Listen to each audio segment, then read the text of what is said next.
So that is the end of chapter 15 and all of the material that you will need to know for chapter 15. So now let's go ahead and kind of start walking through chapter 16 a little bit. And let's get some introduction into what that looks like. Because now that's a great place for us to leave off, right? We have just left off with this idea that we have to deliver things sometimes to the outside of the cell, but we also have to deliver things to the inside of the cell that may trigger other continuing pathways. So this whole chapter then that we're going to move through, we're going to talk about cell signaling, right? We're going to see how do cells communicate with each other, how do they communicate internally, right? And what mechanisms do we have in place for that stuff?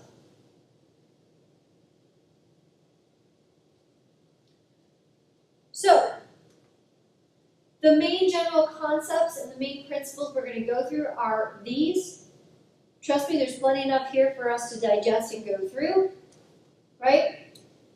And again, this idea is really that cells talk to each other, right? Especially as a eukaryotic organism, but even as a prokaryotic organism, right? Prokaryotic cells still communicate with each other because they live in large colonies with each other, right? They can even exchange genetic information with each other to enhance their survival and evolution, right? So in this picture, what you're seeing are yeast cells, right? Those things that we can use to bake bread, or we could use to make alcohol or beer, right? And yeast cells do this very cool little thing. It's called schmooing. Schmooing, I love that word, it's great, right? But what they do is if they want to go through sexual reproduction, I know, get your heads out of the gutter, please. They actually extend out part of their cytoplasm into this kind of extended area that really, oh Lord, I realize what's happening here, and I'm just going to draw it. Oh, there's really no way I can draw it that doesn't look inappropriate. The goal here is to enhance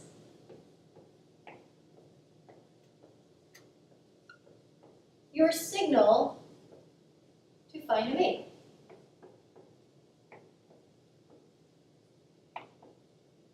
Right? So the overall goal here is if enough yeast cells come into contact with each other, they are able to produce either asexually or sexually. They would choose sexual reproduction if one, conditions are correct, right? If they have enough energy requirements, if the environment is suitable, again, if they have enough energy inside of their cells to do this job, because sexual reproduction takes work.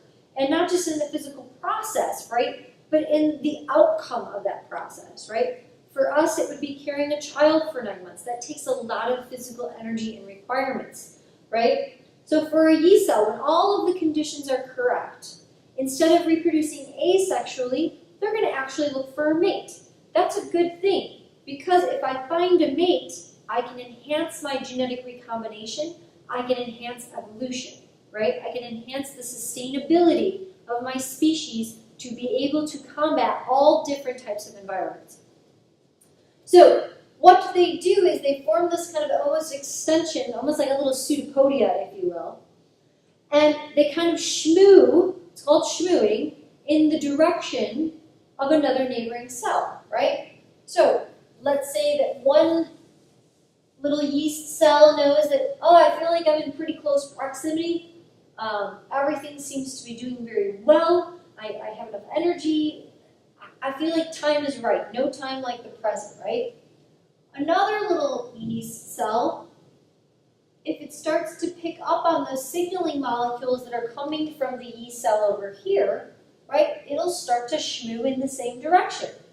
And literally, that's what they're doing. They're trying to find each other. But what's happening is they're using signaling molecules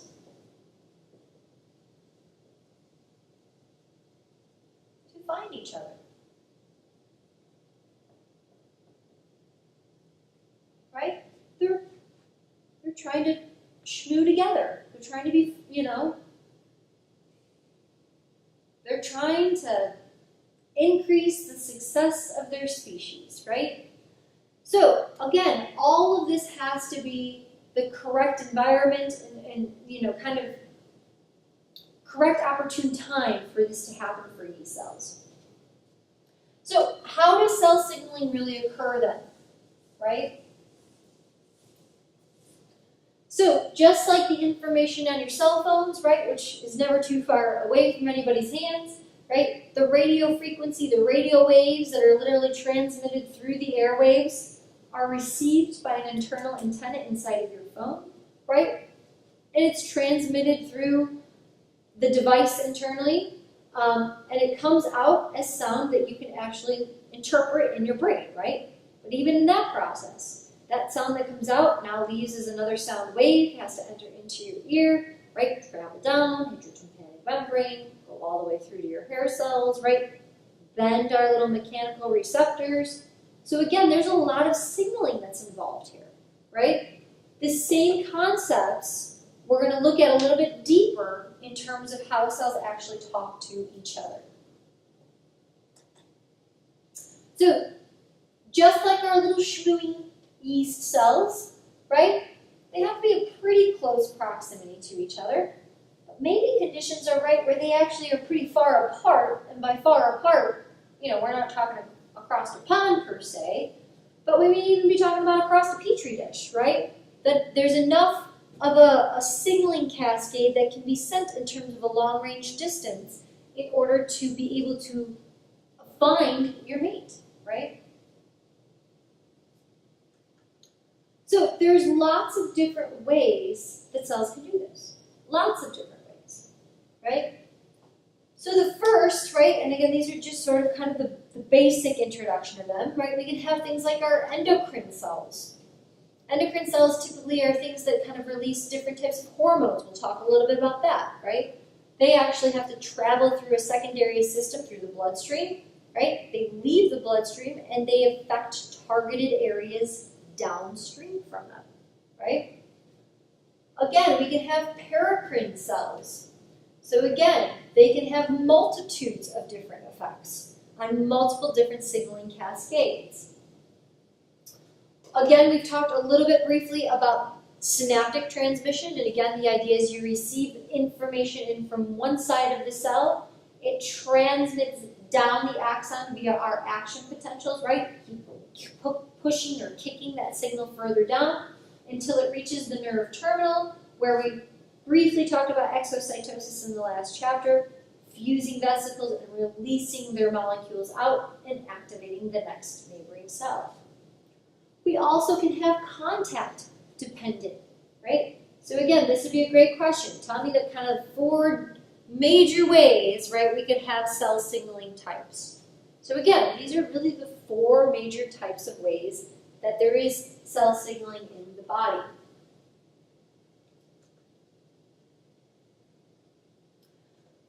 Now, again, I always try and give you guys the idea that experimentation is really how we know this information, right? So what we're kind of looking at here in a very rudimentary form is we're looking at how do cells in a growing fruit fly, right? Because fruit flies are a really great genetic model. We have discovered all of the genes inside of their genome now. They replicate very quickly. We can modify their genes in-house now. So we can start tinkering around with things. And again, the ultimate goal, let's screw it up and see how we can put it back together again, right? So what this experiment is actually showing you is that if we start with the kind of baseline, kind of first layer of cells, those cells that are sort of first laying down the initial skin or the initial coverings of the body within the fruit fly, right? So at this point, they are really nothing. We're developing at this point. So these are unspecified epithelial cells, right? Epithelial meaning, typically membrane, skin bound, right? Kind of the upper boundary of the body, right?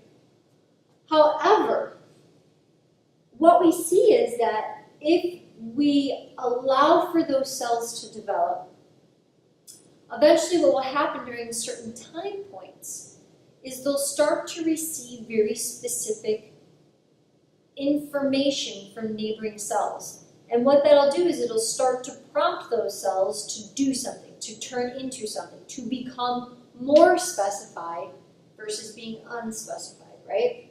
So again, cell specialization, how do we get there?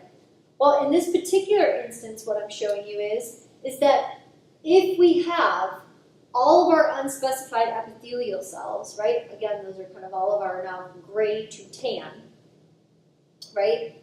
And in the middle, right, we now have this undifferentiated or unspecified specific epithelial cell that somehow through cell signaling has developed into becoming a nerve cell, right? So the blue has somehow developed becoming a nerve cell. Well, that nerve cell now needs to make sure that it is giving the correct information to neighboring cells so that it can continue to do its job. It also is kind of like a survival mode, right? It wants to ensure that it's going to be around. So what we see then is in this process of it continuing to deliver information by inserting into its membrane these inhibitory signaling proteins, specifically called delta, right? We're in very close proximity now to these other cells. And if on those cells I keep sending inhibitory signaling, right? Don't become a neuron. Don't become a neuron. Don't become a neuron, right? We're going to build up the receptors on those cells, in this case particularly receptor cells that are called, or receptors called Notch, right? That are going to prevent these cells now from differentiating and becoming neuronal cells. Again, what do we see? That they are actually inhibited, right? They are now prevented from doing their job.